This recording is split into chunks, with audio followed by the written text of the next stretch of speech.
Anomali-anomali planet di tata surya.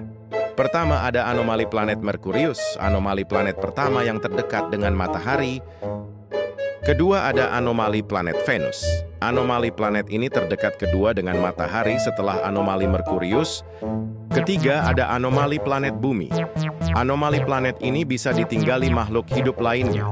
Dan terdekat ketiga dengan matahari setelah anomali Venus. Keempat ada anomali planet Mars. Anomali planet ini berwarna merah.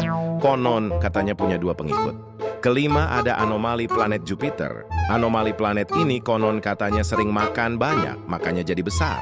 Keenam ada anomali planet Saturnus. Anomali planet ini suka banget bermain hula hop sampai-sampai di bawah terus. Ketujuh ada anomali planet Uranus. Anomali planet ini nggak kuat dingin, makanya berwarna biru. Kedelapan ada anomali planet Neptunus. Konon katanya anomali ini sahabat dari Uranus, karena kalau kedinginan suka bareng.